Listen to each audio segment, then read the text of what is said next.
Saúdo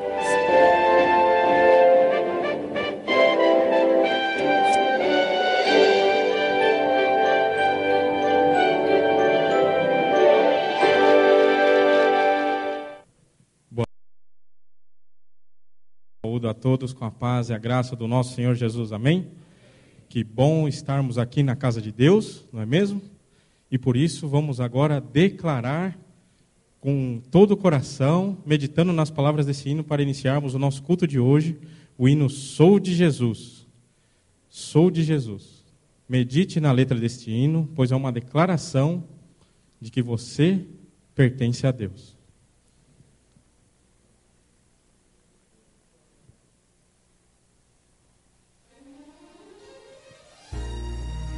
Assentados mesmos.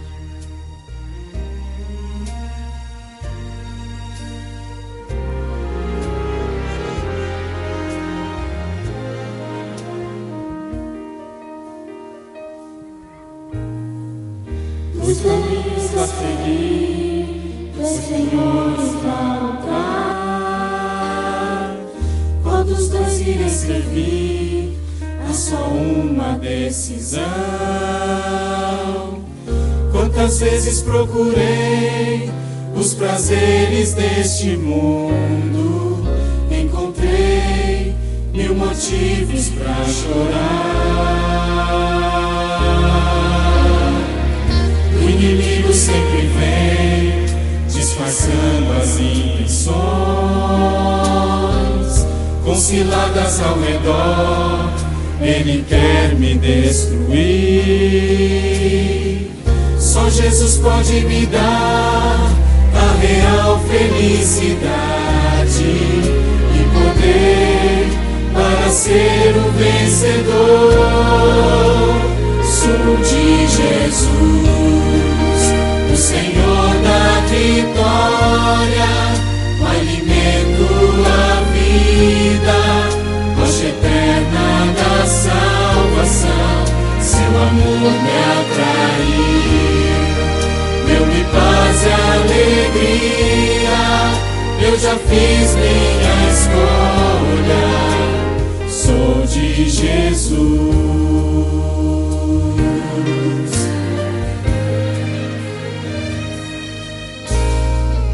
Decidi testemunhar, mesmo em forte provação, rejeitando pela fé o pecado e seu sabor. Homens, agora. No caminho de Jesus estarei sempre seguro, e assim eu prossigo rumo ao céu. Todos agora, sou bem de forte. Jesus, o Senhor da vitória, o alimento, a vida, rocha eterna da salvação. Seu amor me atraiu, deu-me paz e alegria. Eu já fiz minha escolha, sou de Jesus.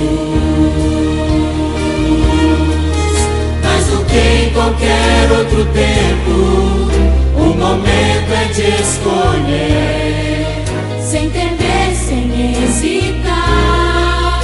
Eu escolho Jesus, sou de Jesus, o Senhor da vitória, o alimento, a vida, rocha eterna da salvação. Seu amor me atraiu, deu-me paz e alegria. Eu já fiz minha escolha, sou de Jesus. Eu já fiz minha escolha,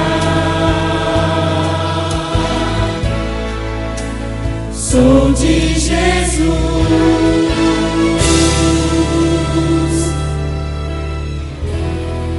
Amém? Você já declarou, agora é a sua escolha. Nós somos de Jesus, amém? Neste momento, então, agora vamos fazer uma outra declaração. Vamos glorificar o nome de Deus, amém? Neste momento, então, convido a igreja ao som ao som, ficarmos em pé e cantarmos o hino número 71, Saudai o nome de Jesus. Saudai o nome de Jesus, número 71. Fiquemos em pé.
Como é bom adorar ao Senhor.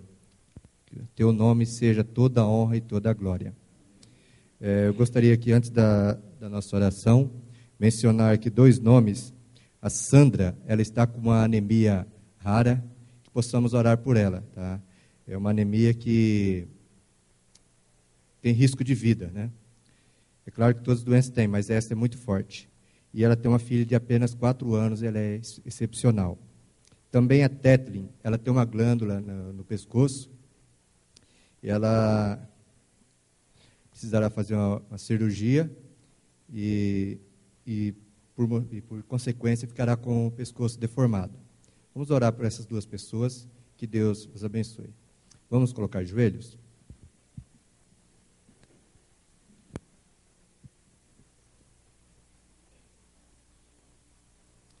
Pai amado, muito obrigado, Senhor, por estarmos aqui agora na Tua casa para honrar e glorificar Teu santo nome, Senhor.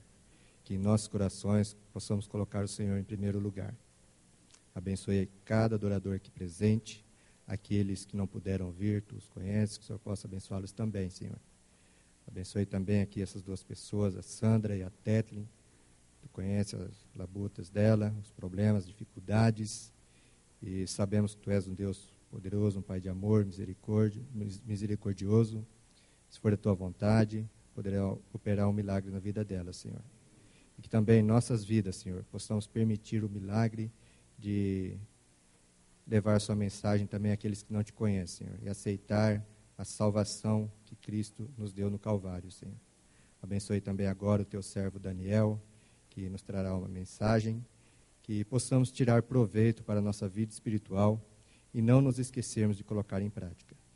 Transforma-nos, por favor, para o teu reino, é o que pedimos e agradecemos, em nome de Jesus. Amém.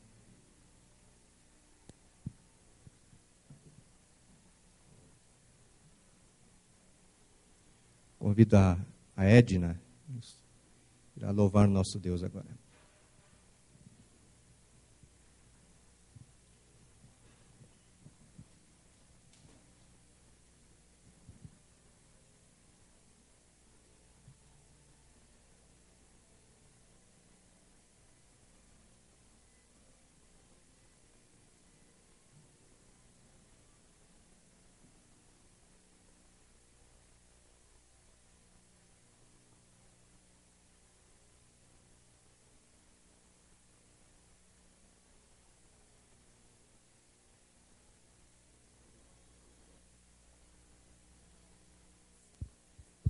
Ando em amor,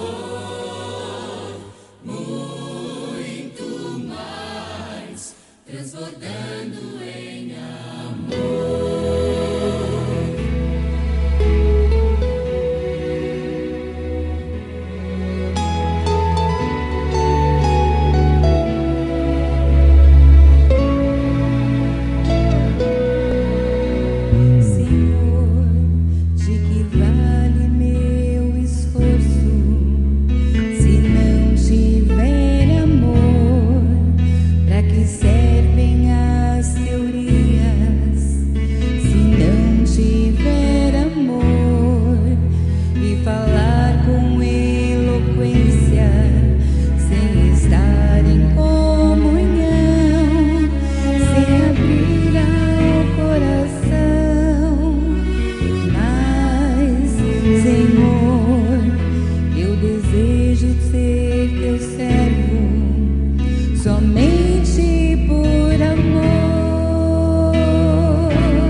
Somente por amor,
Amém.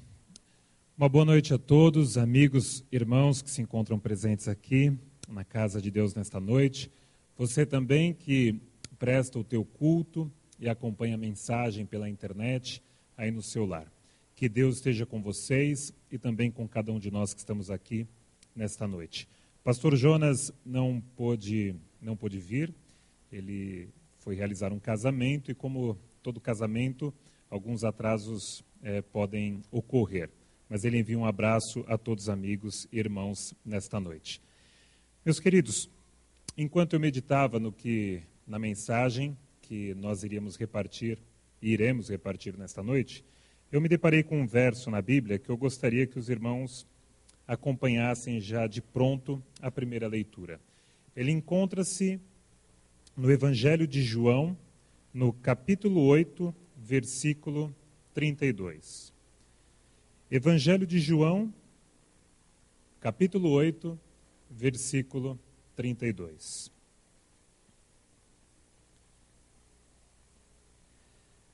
Nesta passagem, Jesus Cristo mencionou o seguinte aos seus discípulos. Ele disse: "E conhecereis a verdade, e a verdade vos libertará." Se tem uma época em que o mundo e o ser humano anseia por verdade, acredito que a maior época de todas é o tempo presente que nós vivemos hoje. Se vocês acompanham, e tenho certeza que sim, o noticiário, já por 2 semanas, ou pelo menos a última semana principalmente, eu escuto na rádio dizendo que há um ataque iminente à Síria, né? E se é iminente, esperamos que ele ocorra, mas ele não acontece. Entra dia, sai dia e a notícia permanece. E o mundo inteiro e os grandes líderes dizem, né? Mas como é que nós podemos atacar a Síria? E o governo americano diz: olha, muitas crianças inocentes foram mortos com armas químicas. Mas os outros países dizem: mas isso não é verdade. Nós não podemos ter certeza.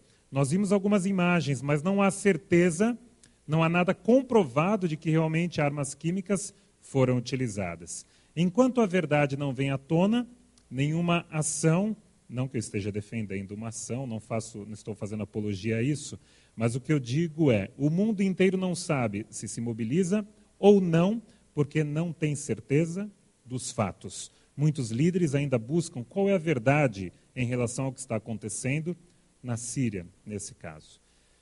Em outra partida, saindo do mundo político, indo para o mundo religioso, assim como eu, acho que no caminho até a igreja, você que não mora muito perto, provavelmente você passou próximo a inúmeras denominações cristãs que no mesmo horário que nós estão realizando seus cultos, mas não acreditam nas mesmas coisas que nós acreditamos. Então, dentro mesmo do mundo religioso, existem inúmeras denominações e crenças que se dizem cristãs e cada uma defendendo a sua própria verdade. Cada uma interpretando a palavra de Deus com o seu próprio ponto de vista e com a sua própria verdade. Mas a Bíblia, no verso que nós lemos aqui, ela é clara e diz assim, que os discípulos e nós iremos conhecer a verdade e diz aqui que a verdade irá nos libertar. Eu não sei você, mas toda vez que eu tenho uma dúvida, toda vez que eu anseio por saber algo e eu me deparo com aquilo que eu gostaria, eu encontro o real significado, aquilo me traz um certo alívio, aquilo me traz um certo descanso até. Não sei você. Mas antes de sabermos do que é que a verdade pode nos libertar, parece até meio óbvio, mas a Bíblia também define o que é a verdade. Cristo diz: conhecereis a verdade e a verdade vos libertará. Mas Cristo ainda quis deixar mais claro para os seus discípulos o que era a verdade, porque antes de ser liberto, nós precisaríamos conhecer a verdade. E ele deixou muito claro no Evangelho de João mesmo, um pouquinho mais para frente, no capítulo 14, versículo 6. Um verso muito, muito conhecido por todos os irmãos. São João 14, versículo 6, e começa assim: respondeu-lhes Jesus: eu sou o caminho e a verdade e a vida. Ninguém vem ao Pai senão por mim. Um pouquinho antes do verso, os discípulos, Cristo falou que iria preparar mansões, iria preparar uma casa, estavam angustiados, falaram: mestre, e como é que nós Até lá, então Cristo disse: eu sou o caminho e a verdade e a vida. Seguindo os 2 versos que nós lemos até aqui, a Bíblia diz que nós iremos conhecer a verdade, e a verdade irá nos libertar. E Cristo, um pouco mais à frente, diz assim: eu sou a verdade. Então, antes de sermos libertos, nós devemos conhecer a verdade. A verdade está definida na Bíblia como... Não é uma ideia, não é uma teoria, não é uma lei da física, não é nada disso. A verdade, como está expressa aqui, é uma pessoa. Por isso que um pouco antes Cristo disse: vocês conhecerão a verdade. Toda vez que eu busco saber algo, eu não digo assim: eu conheci. Eu digo: eu descobri, eu estudei, eu li. Né? Então eu descobri alguns fatos. Não, eu conheci a verdade. Mas a Bíblia define a verdade como sendo uma pessoa, e o próprio Cristo diz: eu sou a verdade. Meus queridos, se a própria Bíblia define, e nós chegamos a essa conclusão, que a verdade é Jesus Cristo, eu pergunto a vocês: o que representa Jesus Cristo para você? Quando você pensa em Jesus Cristo, o que você pensa sobre Ele? Você pensa em Jesus Cristo como um gerente de investimento? Onde você faz o investimento, você o procura esperando obter retornos financeiros aqui? Você procura Jesus Cristo como um gerente financeiro? Ou será que você está passando por alguma necessidade médica, alguma enfermidade na família, e você não tem a quem recorrer, não tem como recorrer mais aos médicos, então você pensa em Jesus como o médico dos médicos? Ou será que você tem levado uma vida solitária, uma vida muitas vezes só, sem a companhia de amigos ou alguns familiares, e você busca em Jesus um amigo para estar ao seu lado, um amigo com quem você possa conversar? Ou será que você tem a Cristo como o seu rei, como o provedor de todas as coisas? Então, quando você pensa em Jesus Cristo, o que é que ele representa? O que ele representa em sua vida? Quando você conversa com Cristo, o que é que você busca? O que é que eu busco? Eu busco as coisas deste mundo, ou então eu quero pedir apenas, como toda boa criança, como todo bom filho quando busca o Pai? Será que é dessa forma que nós podemos conhecer a Jesus Cristo? A Bíblia define Jesus Cristo, sim, como médico dos médicos. A Bíblia define, sim, Jesus Cristo como nosso provedor. Define Cristo como nosso melhor amigo e talvez a pessoa de maior confiança que nós podemos ter. Mas a Bíblia revela que Jesus Cristo ele tem um papel muito mais importante em nossa vida do que simplesmente prover aquilo que nós desejamos no tempo em que nós passamos aqui nessa terra. Eu gostaria que você abrisse em outra passagem, um pouco mais adiante, em Atos, no capítulo 4, versículo 11 e 12. Atos, capítulo 4, versículo 11 e o versículo 12. Aqui Pedro, perante o Sinédrio, cheio do Espírito Santo, ele mencionou estes 2 versículos aqui. Atos 4, versículo 11 e 12 diz assim: este Jesus é pedra rejeitada por vós, os construtores, a qual se tornou a pedra angular. E continua dizendo: e não há salvação em nenhum outro, porque abaixo do céu não existe nenhum outro nome dado entre os homens pelo qual importa que sejamos salvos. Aqui Pedro, inspirado pelo Espírito Santo, ele disse que Jesus Cristo é o nosso Salvador. Além de tudo aquilo que eu mencionei, que você pode imaginar, Jesus Cristo ele é o nosso Salvador pessoal. Ainda uma outra passagem, um pouco mais adiante, Filipenses, no capítulo 3, versículo 20. Vamos ler o que diz. Filipenses 3, versículo 20.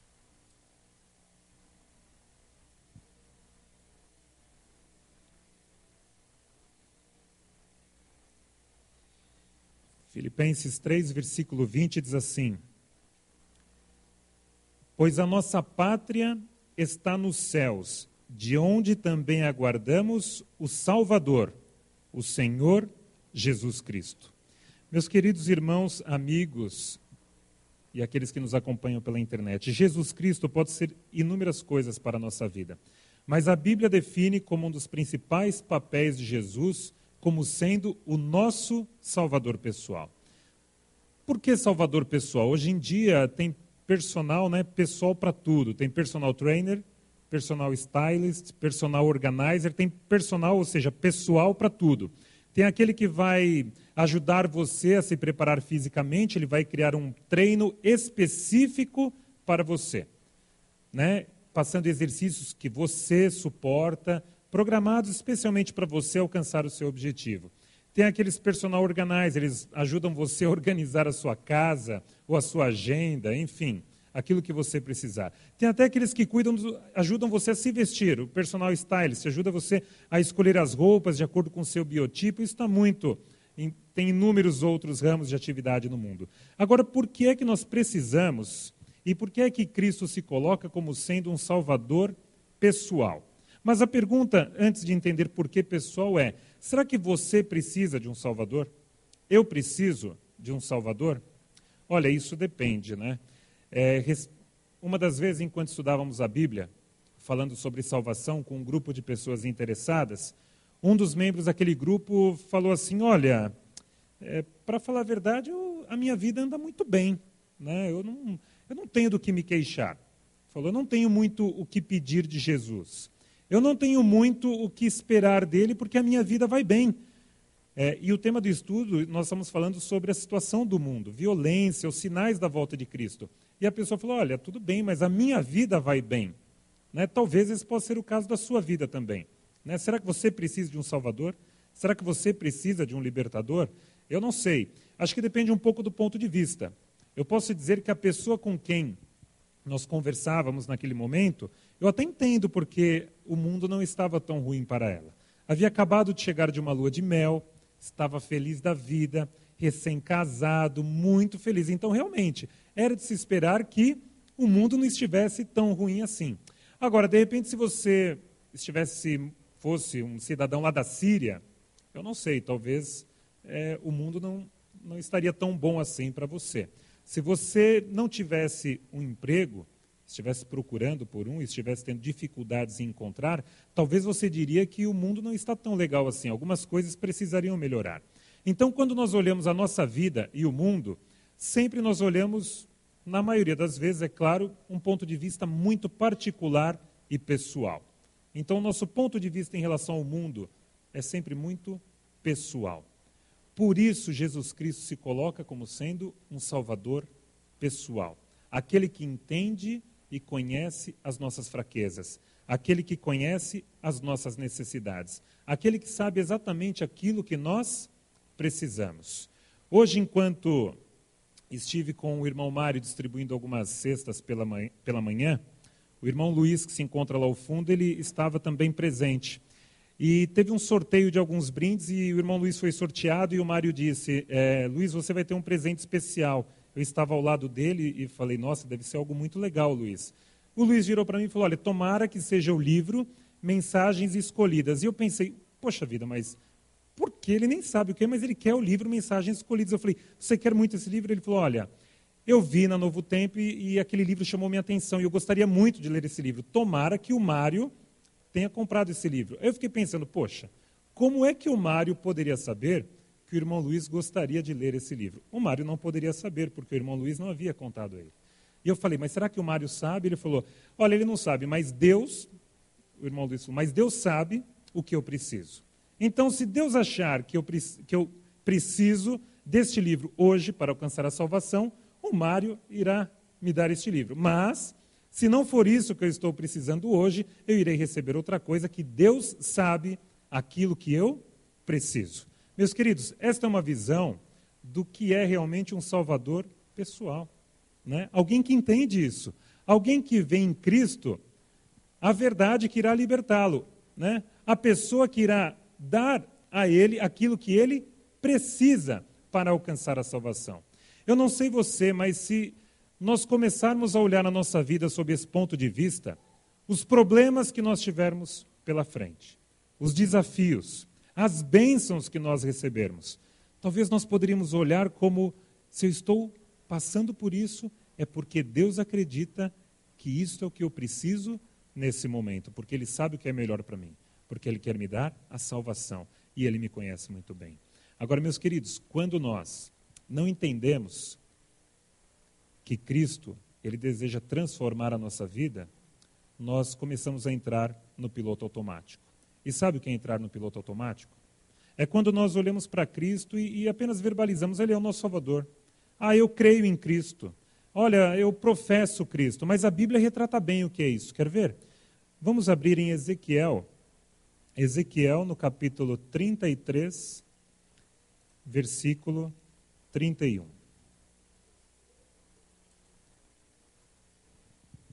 O livro de Ezequiel, capítulo 33, o versículo 31. E o profeta Ezequiel diz assim: eles vêm a ti como o povo costuma vir, e se assentam diante de ti como meu povo, e ouvem as tuas palavras, mas não as põem por obra. Pois com a boca professam muito amor, mas o coração só ambiciona o lucro. Meus queridos, quando não entendemos a necessidade que nós temos de um Salvador, a necessidade que nós temos de um libertador, nós entramos no piloto automático. E ao entrar no piloto automático, nós corremos o risco de fazermos algumas coisas por mera formalidade. Nós corremos o risco de estarmos, inclusive, aqui presentes neste horário ou em outros cultos, apenas cumprindo uma mera formalidade. Nós corremos o risco até de meditarmos num verso da palavra de Deus logo pela manhã, por hábito ou por medo, achando que se nós não o buscarmos, nós estaremos perdidos, estaremos abandonados. Mas o conceito de conhecer a verdade, de conhecer a Jesus, de ter um Salvador, não é o conceito de termos um checklist que nos garanta a salvação. Um checklist que você levanta, já faz a sua primeira oração de joelhos, então você vai no checklist e, bom, a oração pela manhã eu já fiz. Então você lê um verso e medita sobre ele, bom, já fiz a meditação. Estuda a lição de escola sabatina, estudei a lição de escola sabatina. Ora antes de sair de casa, eu orei antes de sair de casa. E você vai cumprindo uma série de checklists, de itens do seu checklist, achando que por fazer isso, nós estaremos conhecendo a verdade. Achando que por fazermos isto, nós estamos recebendo Jesus Cristo como Salvador e Libertador de nossa vida. Mas não é que nós não devemos fazer isso. Mas se nós não reconhecermos a necessidade que temos, nós iremos cair nesse erro. E correremos o risco de estarmos aqui, como diz o verso, presentes na casa de Deus, ouvirmos a sua palavra, cantarmos do seu amor e sairmos daqui da mesma forma como nós entramos, cumprindo apenas uma mera formalidade. E não é esse o anseio do nosso Salvador. O anseio do nosso Salvador é que nós o recebamos e transformemos a nossa vida. Eu pergunto a vocês, esse Cristo, o qual nós professamos, as verdades que nós cremos, transformaram radicalmente a sua vida? O fato de você conhecer a Cristo, o fato de você estudar a Bíblia, tem transformado radicalmente a sua vida? Ou se você olhar desde o momento em que você aceitou a Cristo, e agora, este momento, você vai olhar e perceber que pouca coisa mudou. Você continua fazendo aquilo que você gosta, você continua fazendo aquilo que você quer, e depois, quando alguma coisa dá errado, aí sim, você busca ajuda em quem? No médico dos médicos. Ou então você busca ajuda em quem? No gerente do banco, que vai resolver aquele problema financeiro qual você se programou e deu alguma coisa errada. Conhecer Jesus Cristo transformou radicalmente a sua vida? Essa é uma pergunta que eu procuro fazer todos os dias para mim. Essa é uma pergunta que eu tenho que fazer olhando no espelho todos os dias. Será que eu estou lendo a palavra de Deus para conhecê-lo? Ou esperando que, por estar lendo, ele olhe para mim e fale, poxa, esse é um filho bom, eu vou abençoá-lo. Será que eu estou dobrando os meus joelhos apenas para pedir? Ou estou dobrando os meus joelhos para conhecer a verdade, para conhecer Jesus Cristo? Sabe, a Bíblia ela é repleta de exemplos grandiosos de homens que venceram. E também tem muitos exemplos de homens que fracassaram. Mas tem um fato relatado aqui na Bíblia, um dos que eu acho assim mais genuínos e que talvez expresse de uma forma mais genuína mesmo, o que muitas vezes eu sinto no meu coração. Encontra-se em Marcos, no capítulo 9. O livro de Marcos, capítulo 9, a partir do versículo 14. Aqui neste momento, Cristo tomou alguns de seus discípulos, tomou Pedro, Tiago e João e subiu ao monte para orar, onde ocorreu a transfiguração de Cristo. Enquanto Cristo estava lá com esses 3 discípulos, os outros ficaram desempenhando um trabalho que Cristo havia designado. Eles estavam pregando o evangelho, eles estavam pregando as boas novas e estavam curando pessoas. Estavam realizando milagres em nome de Cristo. Acontece que quando Cristo desceu do monte com Pedro, Tiago e João, Cristo viu uma cena ali, um tumulto que ele não estava entendendo muito bem. E é esta cena, esta história que eu gostaria de ler com os irmãos. Marcos, capítulo 9, a partir do versículo 14, diz assim: Quando eles, Jesus e os outros 3, se aproximaram dos discípulos, viram numerosa multidão ao redor, e os escribas discutiam com eles. E logo toda a multidão, ao ver Jesus, tomada de surpresa, correu para ele e o saudava. Então ele interpelou os escribas: Que é que discutis com eles? E um dentre a multidão respondeu: Mestre, trouxe-te o meu filho, possesso de um espírito mudo. E este, onde quer que o apanha, lança-o por terra, e ele espuma, rilha os dentes e vai definhando. Roguei a teus discípulos que o expelissem, e eles não puderam. Então Jesus lhes disse: Ó geração incrédula, até quando estarei convosco? Até quando vos sofrerei? Trazei-mo. E trouxeram-lhe. Quando ele viu a Jesus, o espírito imediatamente o agitou com violência. E caindo ele por terra, revolvia-se, espumando. Perguntou Jesus ao pai do menino: Há quanto tempo isto lhe sucede? Desde a infância, respondeu. E muitas vezes o tem lançado no fogo e na água para o matar. Mas, se tu podes alguma coisa, tem compaixão de nós e ajuda-nos. Ao que lhe respondeu Jesus: Se podes, tudo é possível ao que crê. E imediatamente o pai do menino exclamou com lágrimas: Eu creio, ajuda-me na minha falta de fé. Jesus Cristo desceu e viu aquela cena, os escribas. Os outros discípulos estavam ali envergonhados, porque eles não conseguiram, haviam realizado vários milagres, mas aquele especificamente eles não conseguiram realizar. Foi quando então aquele pai chegou próximo a Cristo e falou: Olha, eu trouxe o meu filho, e esse espírito pega meu filho, lança por terra, é no fogo, é na água, e tem acabado com a vida do meu filho. Eu pedi para os discípulos tirarem esse espírito maligno, mas eles não conseguiram. E aí o pai olha para Cristo e fala: Se tu podes fazer alguma coisa, por favor, tem compaixão de nós. Então Cristo olha para ele e fala: Se podes, tudo é possível àquele que crê. Meus queridos, aquele pai estava buscando uma cura para o filho. Acho que só quem tem filho e numa situação como essa tem noção do que aquele pai estava passando naquele momento. Aliás, do que aquele pai já havia passado por longos anos. O maior anseio era ter a cura do seu filho. E ele estava perante ali Jesus Cristo, o Salvador e Libertador. E quando Cristo pergunta, o que ele gostaria, o pai olha para Cristo e diz: Olha, se tu podes fazer alguma coisa, e Cristo fala: Se podes, tudo eu posso. E então o pai reconheceu. O pai reconheceu não apenas que Cristo poderia resolver o problema. O pai reconheceu que ele próprio não tinha fé suficiente. O pai reconheceu que ele próprio não acreditava. Que aqui diz: Imediatamente o pai do menino exclamou com lágrimas: Eu creio. E ele completou: Ajuda-me na minha falta de fé. Aquele pai, ele queria crer. E ele viu que apenas Cristo poderia ajudá-lo.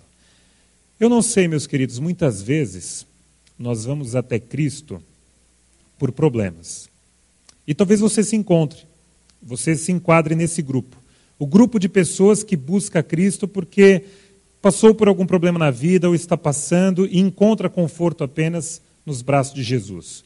Ou então você encontra-se no outro grupo, um outro grupo onde você busca Jesus porque está tudo bem, você é grato a Cristo por isso e você já o faz há muito tempo. Ou talvez você não se encontre, não se adeque em nenhum desses grupos. Simplesmente você pode achar que está tudo bem, não tem muita coisa para melhorar, não tem muita coisa para mudar em minha vida. Do jeito que eu tenho levado está tudo bem. Né? Eu sei, Jesus é meu Salvador e está tudo bem. Eu não preciso ir sempre à igreja, eu não preciso estudar, está tudo bem com a minha vida. Se você se enquadra em um desses grupos, ou em outro que eu não mencionei, talvez você possa encontrar o mesmo problema que eu. A necessidade de um Salvador. A necessidade de uma pessoa que traga significado à nossa vida. A necessidade de um ser tão presente que seja capaz de, assim como o irmão Luiz falou hoje pela manhã, de escolher a cada passo da minha vida aquilo que eu preciso e não aquilo que eu quero. O que Cristo anseia é que nós possamos conhecê-lo e buscá-lo para que nós possamos ter uma vida radicalmente transformada. E diante disso, meus queridos, eu pergunto, por que muitas vezes nós adiamos as nossas decisões? Você que é batizado ou você que não é, mesmo você que já foi batizado, a cada dia nós precisamos tomar algumas decisões. Nós sabemos que a cada dia algumas coisas nós temos que deixar para trás. Mas por que nós adiamos? Por que nós achamos que sempre há tempo? Por que nós achamos que eu posso deixar para a semana que vem aceitar Jesus Cristo, conhecê-lo e permitir que ele mude a minha vida radicalmente? É engraçado porque Cristo ele não age assim com a gente.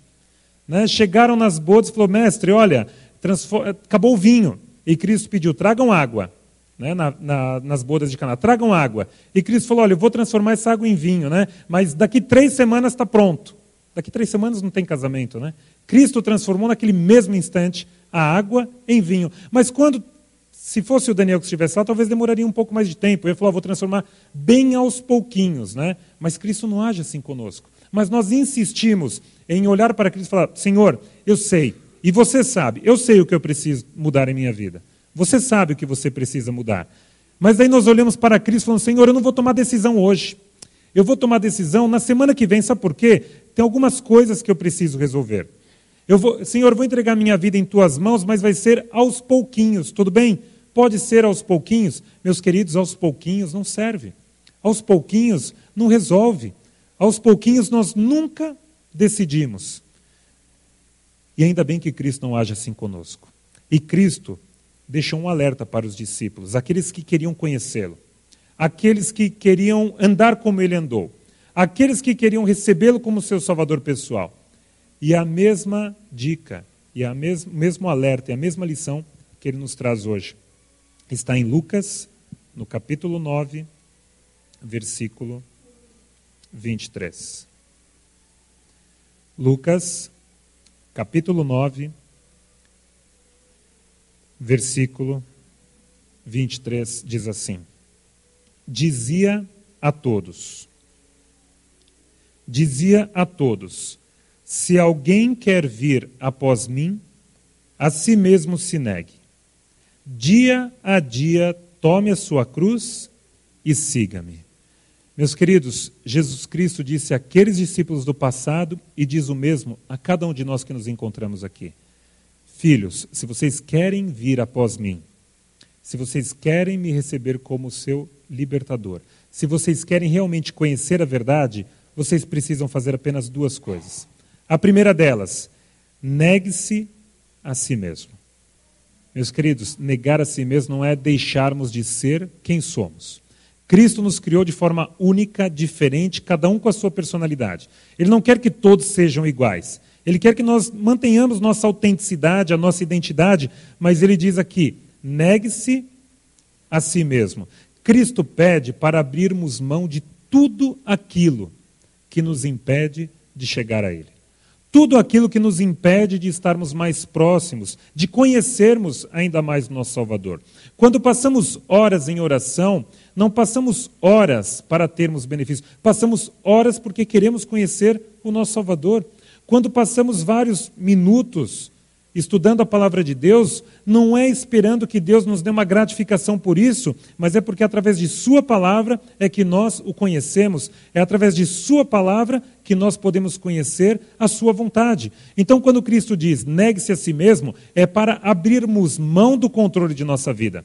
É para termos a certeza de que Ele sabe o que é melhor para nós e daquilo que nós precisamos. E a segunda dica que ele dá é o seguinte: esta passagem se encontra em todos os evangelhos, mas aqui em Lucas tem um detalhe a mais que chama muito a atenção, justamente nesse trecho que eu vou ler. Diz assim: dia a dia, tome a sua cruz e siga-me. Dia a dia. Nas outras passagens, nos outros evangelhos não tem esse detalhe. Dia a dia. Entregar a vida radicalmente a Cristo não é entregar a semana que vem toda, não é entregar o ano que vem inteiro. Entregar a vida inteiramente a Cristo é entregar o agora, é o momento que nós estamos vivendo.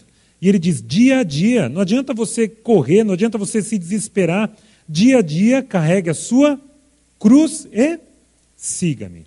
Mas nós muitas vezes queremos carregar parte da cruz para ficar um pouquinho mais. Hoje eu vou levar um pedaço, tá bom, Senhor? Amanhã eu levo o restante. E Cristo diz que a cada dia nós teremos uma cruz para carregar. E Ele é o nosso Salvador pessoal. Ele nos conhece profundamente. Ele sabe exatamente aquilo que nós podemos suportar. 2 dicas: negue-se a si mesmo e carregue a sua cruz dia a dia. E tenha certeza da promessa em Cristo Jesus, que eu gostaria que vocês lessem comigo em Filipenses, um pouco mais adiante. Filipenses, capítulo 4.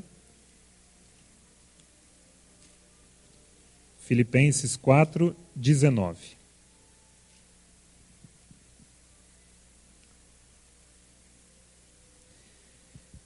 Filipenses 4, 19, Cristo diz assim. Paulo diz, inspirado por Deus, né? E o meu Deus, segundo a sua riqueza em glória, há de suprir em Cristo Jesus cada uma de vossas necessidades. O nosso Deus e Pai de amor irá suprir em nosso Salvador Jesus cada uma de nossas necessidades.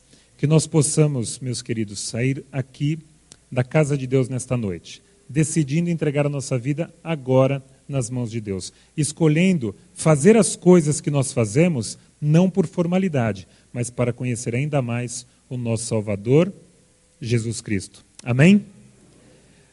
Nós vamos entoar, para que nós possamos encerrar o nosso culto a Deus, o hino Bem Junto a Cristo, o hino 392. Ao som da música, nos coloquemos em pé para a honra e glória do nosso Deus.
Busco a paz, pois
Querido Deus, amado Pai, agradecemos, Senhor, por mais uma semana que o Senhor está nos concedendo.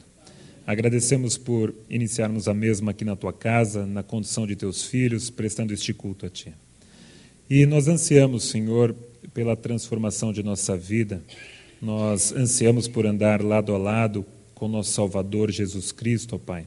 Nós ansiamos por entregar a nossa vida em Tuas mãos. E que ao fazê-lo, ó Pai, nós possamos ser imbuídos e renovados com uma força de vontade capaz de vencer qualquer dificuldade, capaz de em cada momento lembrar que o Senhor está ao nosso lado, capaz de lhe consultar em cada decisão que nós iremos tomar, ó Pai. Que o Senhor possa nos levar em segurança aos nossos lares, nos dispensar em paz, que nós possamos ter uma boa noite de repouso e amanhã levantarmos firmes para mais uma semana de lutas ao Teu lado. São bênçãos, ó Pai, que nós lhe pedimos e agradecemos em nome de Jesus. Amém, Senhor.